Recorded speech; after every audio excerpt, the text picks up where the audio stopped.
Hello everyone! Welcome back to Practice English with Adam, where learning English is easy, fun, and real. I'm Adam, and today is a little bit different. We have a special guest with us. Her name is Maya, and she's an English teacher and a friend of mine. Maya, welcome to the podcast. Hi everyone! Hi Adam! Thank you so much for having me. I'm really excited to be here. I'm so glad you're here. Maya and I met a few years ago, and she's an amazing teacher, so I thought, why not bring her on to have some real conversations? Yes, I love teaching English through conversation. It's the best way to learn. Absolutely. So Maya, are you ready for today's topic? I am. What are we talking about?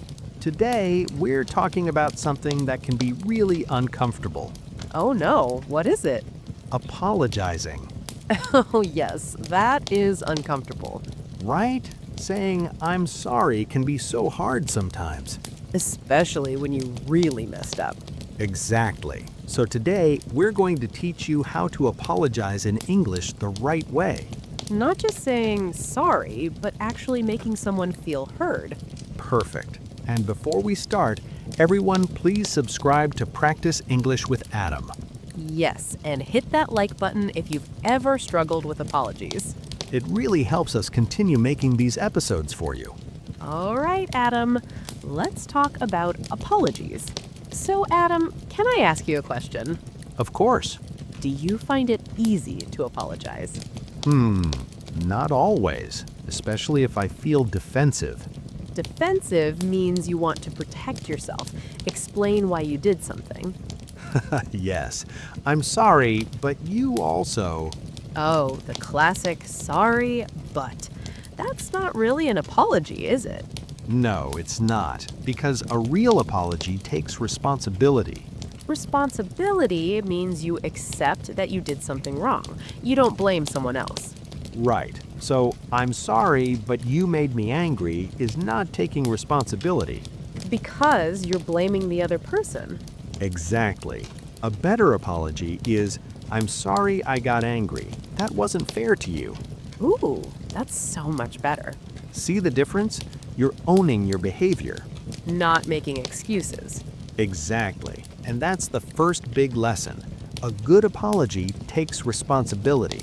So let's talk about bad apologies, the kind that don't actually work. Oh, I know so many of these. Me too. So here's a common one. I'm sorry you feel that way. Oh, I hate that one. Why? Because it's not really an apology.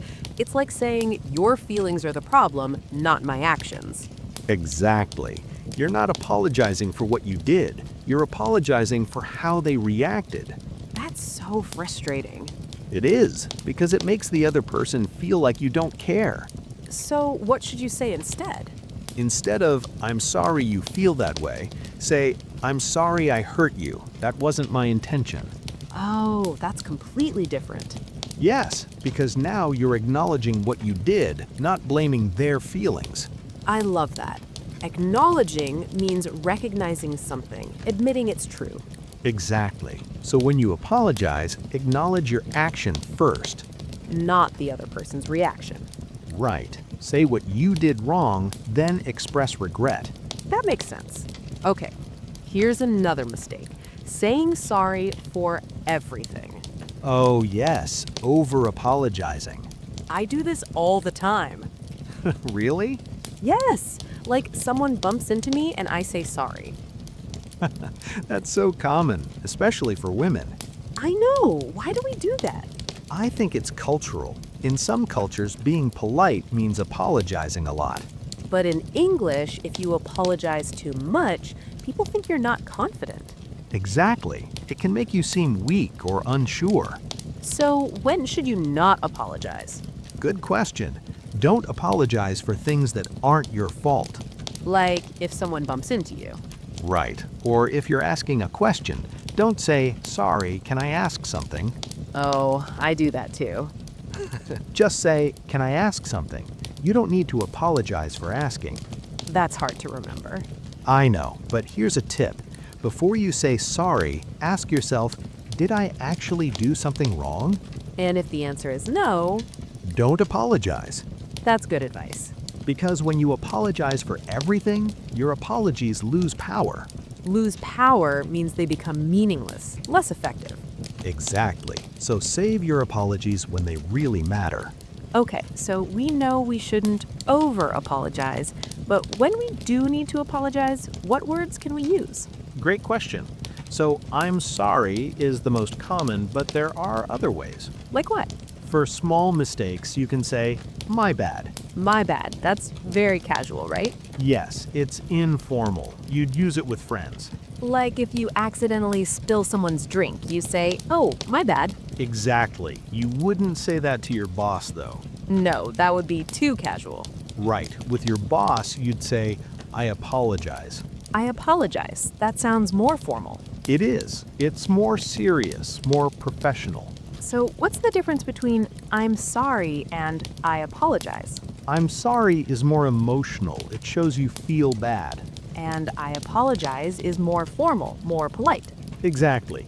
So with a friend, you'd say, I'm sorry I forgot your birthday. But in a work email, you'd say, I apologize for the delay. Perfect. You're getting it. What about British English? Do they say it differently? Oh, yes. British people say sorry for everything. Really? Yes, even when it's not their fault. They'll bump into a pole and say sorry to the pole.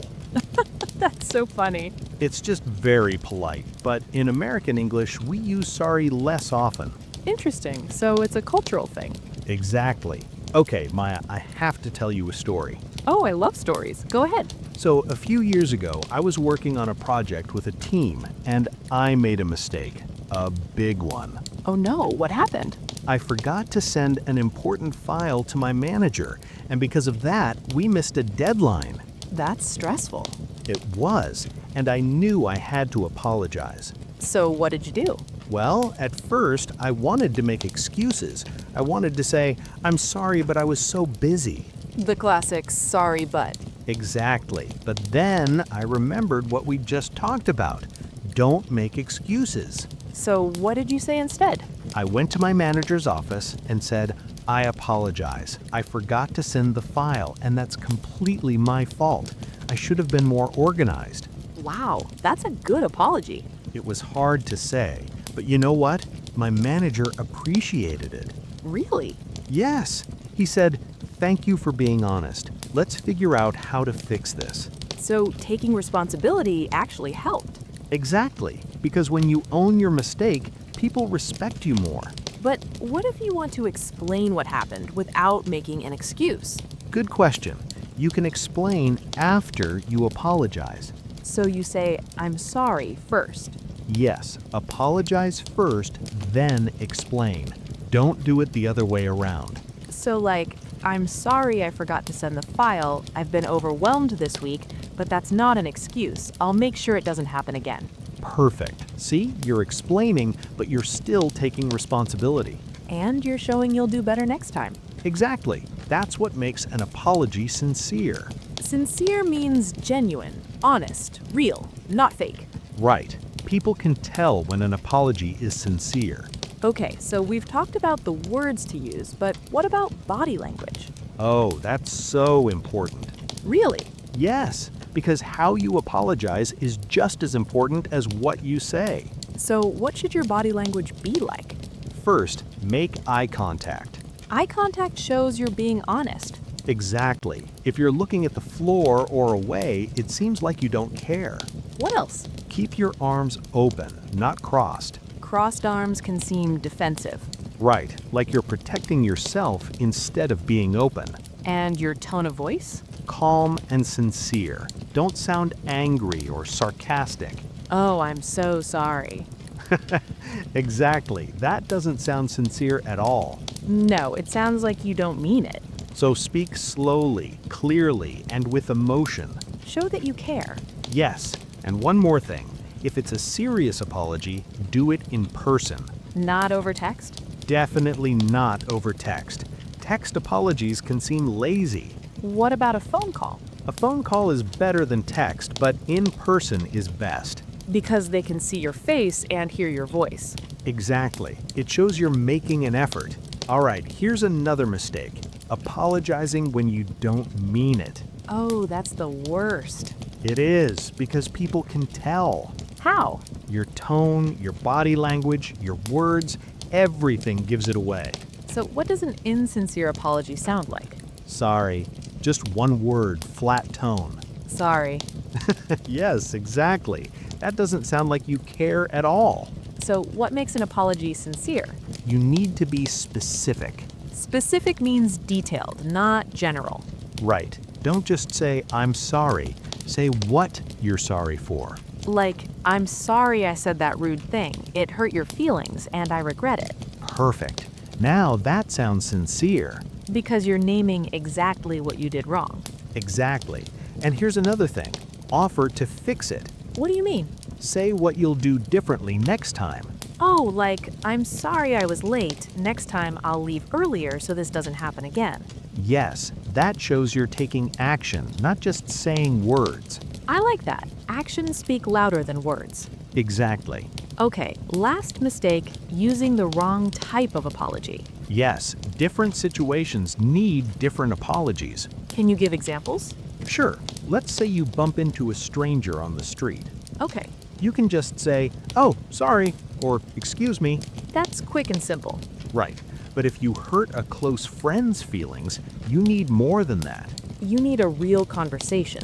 Exactly. You sit down, look them in the eye, and say, I'm really sorry. I didn't mean to hurt you. Can we talk about it? That's much deeper. It is, because the relationship is deeper. What about at work?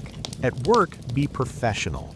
I apologize for the inconvenience. I'll make sure this is corrected immediately. Inconvenience means a problem or difficulty you caused for someone. Exactly. So match your apology to the situation.